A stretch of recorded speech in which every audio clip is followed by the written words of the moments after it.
رسول صلی اللہ علیہ وسلم کے دور میں کوئی بیوٹی پارلر تو نہ تھا، میرے رسول کے دور میں کوئی حسن کے حوالے سے کلب تو نہ تھی، لیکن اس زمانے کی خواتین کے چہرے کیسے چمکا کرتے تھے کہ آج کی عورتوں کا چہرہ ان عورتوں کے چہرے سے مقابلہ نہیں کر سکتا۔ وجہ کیا تھی؟ ان کے دل میں اللہ کا خوف تھا، وہ اپنے آپ کو گناہوں سے بچایا کرتی تھی، وہ وضو کی پابند تھی، وہ نماز کی پابند تھی، اس کی برکت سے ان کے چہرے ایسے منور تھے کہ اللہ اکبر، آج کی خواتین کا چہرہ ان کے چہرے کے مقابلے کی تاب نہیں لا سکتا۔ اللہ اکبر، آج عورتوں کا حال یہ ہے، بیوٹی پارلر کے لیے وقت ہے، چہرے بنانے کے لیے وقت ہے، نماز کے لیے وقت نہیں۔ اللہ اکبر، عورتوں کو نماز کے حوالے سے بہت بہانے آتے ہیں۔ کوئی کہتی ہے مولانا میرے پاس ٹائم نہیں، میں پوچھتا ہوں آپ کے پاس سیریل کے لیے وقت ہے، نماز کے لیے کیوں نہیں؟ اور پھر نماز کس کی پڑھنے کی بات کی جا رہی ہے؟ وہ اللہ جس نے تمہیں زندگی دی، وہ اللہ جس نے تمہیں مال دیا، وہ اللہ جس نے تمہیں حسن دیا۔ آپ بتائیں اگر اللہ تمہارے چہروں کو خوبصورت نہ بناتا اور تمہارے چہروں کو بندر کی طرح بنا دیتا تو کیا تم احتجاج کر سکتی تھی؟ آپ مجھے بتاؤ، اللہ تمہیں انسان نہ بناتا، اللہ تمہیں چوہا اور چھچندر بنا دیتا تو کیا تم احتجاج کر سکتی تھی؟ غور تو فرمائے، جس رب نے تمہیں حسن دیا، جس رب نے تمہیں زندگی دی، جس رب نے تمہیں غذا دیا، جس رب نے تمہیں ہوا اور پانی دیا، جس کے احسانات اتنے کہ ماں کے پیٹ میں جس نے تمہاری صورتیں بنائی، جس اللہ نے تمہیں اللہ اکبر نعمتوں سے مالا مال کیا، تمہارے پاس سب کے لیے وقت ہے، سہیلیوں کے لیے وقت ہے، شوہر کے لیے بھی وقت ہے، سب کے لیے وقت ہے، لیکن اللہ کے لیے وقت نہیں۔ اے خاتون جنت کی کنیزوں، دل کے کانوں سے سن لو، اللہ کے حبیب مصطفیٰ کریم رؤوف الرحیم صلی اللہ علیہ وسلم نے ارشاد فرمایا، حدیث مبارکہ کا مفہوم ہے کہ جس عورت نے ایک وقت کی نماز جان بوجھ کر چھوڑ دی، صرف ایک وقت کی نماز جس عورت نے جان بوجھ کر ترک کر دی، جب اس کو اس کی قبر میں رکھا جائے گا تو اللہ اس پر 99 سانپ مسلط کرے گا۔ ایک دو نہیں، اللہ 99 سانپ 99 سانپ مسلط کرے گا۔ اس میں سے ایک ایک سانپ کی طاقت اور قوت کا عالم یہ ہوگا کہ وہ سانپ اگر دنیا میں پھنکار دے تو اس کی گرمی کی وجہ سے سارے انسان مر جائیں۔ اگر وہ سانپ کسی پہاڑ پہ ڈنک مار دے تو پہاڑ ریزہ ریزہ ہو جائے۔ آپ مجھے بتاؤ اے خاتون جنت کی کنیزوں، گھنٹوں غیبت کرنے کے لیے بیٹھتی ہو، گھنٹوں سنیما دیکھنے کے لیے بیٹھتی ہو، اگر تم نماز کے لیے 10 منٹ کا وقت نکال لو تو تم کتنے بڑے عذاب سے بچ سکتی ہو، کس قدر اللہ تبارک و تعالیٰ کی رحمتوں کی مستحق ہو سکتی ہو۔ اور ایک وقت کی نماز تم نے چھوڑی تو 99 سانپ تمہاری قبر میں مسلط کیے جائیں گے۔ اور وہ سانپ کی طاقت کتنی ہے کہ پہاڑ پہ ڈنک مارے تو پہاڑ ریزہ ریزہ ہوگا۔ میری بہنوں ذرا بتاؤ تو صحیح، کیا تمہارا جسم پہاڑوں سے زیادہ طاقتور ہو گیا؟ کیا تمہارا جسم پہاڑوں سے زیادہ قوت والا ہو گیا؟ ارے نادانو، تم تو صنف نازک کہلاتی ہو۔ تمہاری کمزوری کا عالم یہ ہے، اگر اپنے کچن روم میں چوہا دیکھ لیتی ہو تو اسی میں کودنے لگتی ہو، اسی میں چیخنے اور چلانے لگتی ہو۔ جو خواتین چوہے کا چہرہ دیکھنا برداشت نہیں کر پاتی، جو چھپکلی سے ڈر کر کے اپنے کمرے سے نکل کر بھاگ کھڑی ہوتی ہے، اللہ اکبر، جب ایک وقت کی نماز چھوڑنے کی وجہ سے اس پر 99 سانپ مسلط کیے جائیں گے۔ اپنے کچن روم سے چوہے کو دیکھ کر بھاگ نکلنے والیوں، کیا تم قبر سے بھی نکل کر بھاگو گی؟ کیا تم قبر سے نکل کر بھی کہیں جاؤ گی؟ اگر کمرے میں چھپکلی آ جائے تو تم اللہ اکبر اپنے گھر والوں کو پکار پڑتی ہو، چیخنے اور چلانے لگتی ہو، شوہر آ کر کے کبھی اپنی آگوش میں لیتا ہے، بھائی کبھی ہاتھ پکڑ کر بچا لیتا ہے، ماں کبھی تسلی اور ہمت بناتی ہے، دھاڑس بناتی ہے، لیکن کیا قبر میں بھی کوئی ماں ہوگی؟ قبر میں بھی کوئی شوہر ہوگا؟ قبر میں بھی کوئی بھائی ہوگا؟ ہائے میری قوم کی بیٹیوں، ہائے خاتون جنت کی کنیزوں، تم نے آخرت کو فراموش کر دیا، دنیا کی رنگریلیوں میں اتنی ڈوب گئی، زیورات کی محبت نے تمہیں اتنا پاگل کر دیا، لباس کی محبت نے تم کو اپنی اندر اتنا ڈبا لیا، اس قدر تم دنیا کی محبت کے دلدل میں ڈوب گئی، تمہیں قبر یاد نہ رہی، تم قبر کو فراموش کر چکی ہو۔ اپنے کچن روم سے چوہے کو دیکھ کر بھاگنے والیوں، جب ننانوے سانپ تمہاری لاش پر مسلط کیے جائیں گے، اس وقت قبر سے نکل کر بھاگنا تو دور کی بات ہے، وہاں تو کروٹ لینے کی بھی گنجائش نہ ہوگی۔ ہائے کیا بے کسی ہوگی، ہائے کیا بے بسی ہوگی، کاش کہ تم اپنی قبر کا تصور کر کے آج دنیا میں توبہ کر لیتی۔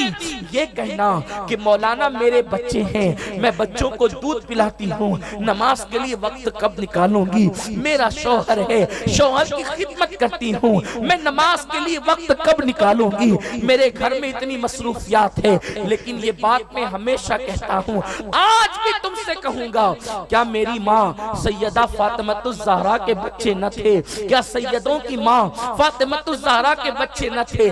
سیدہ فاطمہ کے بھی پانچ بچے ہیں، اللہ اکبر، اور بے اختلاف روایت لوگوں نے تو اور بھی بیان کیے ہیں۔ اس کے بعد بھی دیکھیں وہ ننھے بچے، اچھا تمہارے اگر آپ برا نہ مانیں تو میں یہ بات بھی تمہارا خادم ہونے کی حیثیت سے، تمہارا بھائی ہونے کی حیثیت سے بتاؤں گا، تمہارے یہاں تو بچوں کی پیدائش میں کسی میں 5 سال کا گیپ ہے، کسی میں 3 سال کا گیپ ہے، کسی میں جو ہے وہ 7 سال کا گیپ ہے، کم سے کم 2 سال کا گیپ تو 2 بچوں کے درمیان ہوتا ہی ہے، لیکن سیدہ فاطمہ کے یہاں تو 6 مہینے کے بعد بچے کی ولادت ہے، ایک بیٹے اور دوسرے بیٹے کے درمیان صرف 6 مہینے کا فاصلہ ہے، یعنی امام حسن 6 مہینے کے ہوئے ہیں اور اس کے بعد امام حسین کی ولادت ہو گئی ہے، اللہ اکبر، اس کے باوجود بھی اللہ دونوں بچوں کی پرورش بھی ہے اور اس کے بعد انہیں دودھ پلانا بھی ہے۔ تمہارے یہاں تو آٹا پیسا ہوا آتا ہے، سیدہ فاطمہ کے یہاں تو ہاتھوں سے چکی چلانا ہے۔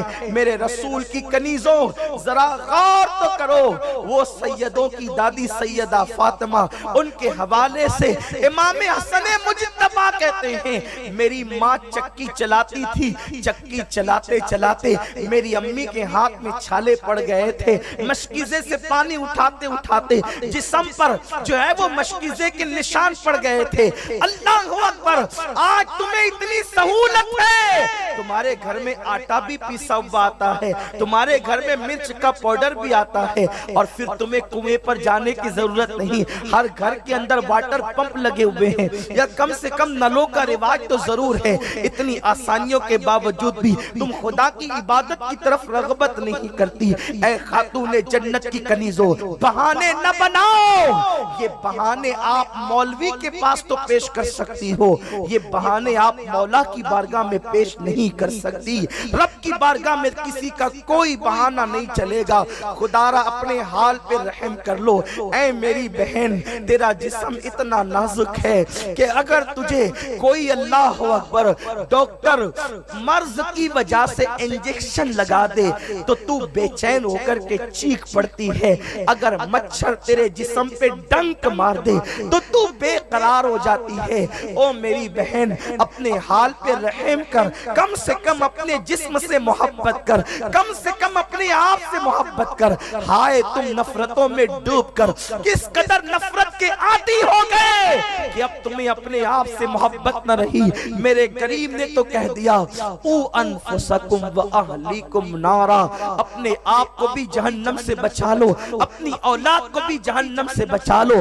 یا ایھا الذین آمنوا علیکم انفسکم انفسکم، اے ایمان والو اپنے آپ کی فکر کرو۔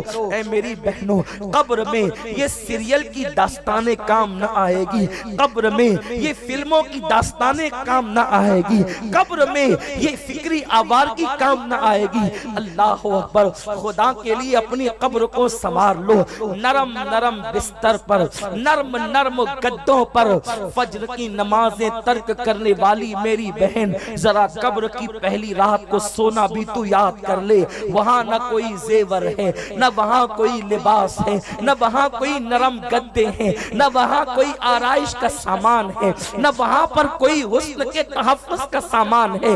مٹی مٹی اور مٹی ہے، اوپر مٹی نیچے مٹی، دائیں مٹی بائیں مٹی، آگے مٹی پیچھے مٹی، اور اس کے بعد اللہ اکبر، میرے غیب دا نبی صلی اللہ علیہ وسلم کے فرمان کا مفہوم ہے، بے نمازی عورتوں کو جب ان کی قبر میں رکھا جاتا ہے تو اللہ اکبر، ان کے سر کے بال ان کے جسم سے جھڑ جاتے ہیں، ان کا کفن مٹی کھا کر کے پرانا کر دیتی ہے۔ آج اگر کپڑے پر مٹی لگ جائے تو میری بہن کپڑا تبدیل کر لیتی ہے، لیکن وہ سفید غمگین قسم کا معمولی کپڑا، اس کے سوا کوئی کپڑا نہیں، اسے مٹی کھا کر کے پرانا کر دیتی ہے۔ بڑی بڑی آنکھوں پر اترانے والی عورتوں، ان آنکھوں کا غلط استعمال کرنے والی عورتوں، ان آنکھوں سے ناجائز طرف اشارے کرنے والی عورتوں، میرے غیب دا نبی نے ارشاد فرمایا پھر آنکھیں پانی بن کر کے بہنا شروع ہو جاتی ہے۔ سوچو ایک وقت وہ تم پر آنے والا ہے۔ امام فرماتے اندھیرا گھر اکیلی جان دم گھٹتا دل اکتاتا، اندھیرا گھر اکیلی جان دم گھٹتا دل اکتاتا، خدا کو یاد کر پیارے، وہ ساعت آنے والی ہے، اگر تھوڑا سا وقت 5 وقتہ نماز کے لیے نکال لو تو بہت ساری مصیبتوں سے تمہیں راحت مل سکتی۔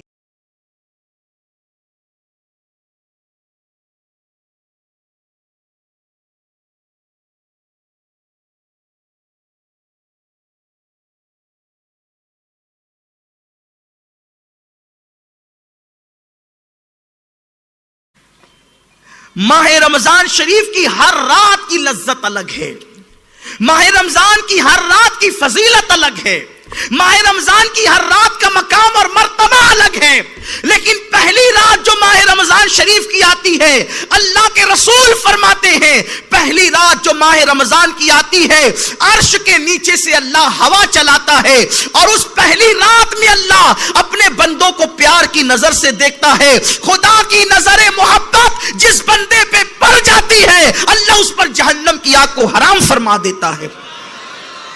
دعا کرو، دعا کرو، ماہ رمضان شریف کی وہ پہلی رات جو آنے والی ہے، اللہ کرے ہم پر بھی کرم کی نظر پڑ جائے۔ دیکھو ہم کہتے ہیں میرے پیر کی نظر مجھ پہ پڑ جائے گی تو بیڑا پار ہو جائے گا، امام بادشاہ کی نظر پڑ جائے گی تو بیڑا پار ہو جائے گا، غوث پاک غریب نواز کی نظر پڑ جائے گی تو بیڑا پار ہو جائے گا۔ ارے غوث و خواجہ جس کی نظر کے محتاج ہے، وہ خدا ماہ رمضان کی پہلی رات میں اللہ اپنے بندوں کو محبت کی نظر سے دیکھتا ہے۔ جس پر خدا کی نظر کرم پڑ جائے اس کی شان کیا ہوگی، اس کے مرتبے کیا ہوں گے، اس کے مقام کیا ہوں گے۔ امام عبد الوہاب شعرانی فرماتے ہیں کہ ایک ولی کی نظر کتے پہ پڑ گئی، ایک ولی کی نظر کتے پہ پڑ گئی۔ مولوی اشرف علی تھانوی صاحب نے بھی لکھا ہے کہ ایک ولی کی نظر کتے پہ پڑ گئی تو کتا اس قابل ہو گیا، اس قابل ہو گیا کہ دور دور سے کتے اس کی زیارت کے لیے آتے تھے۔ بولو ولی کی نظر کتے پہ پڑ جائے تو کتا قابل زیارت ہو جائے اور کتوں میں محترم ہو جائے۔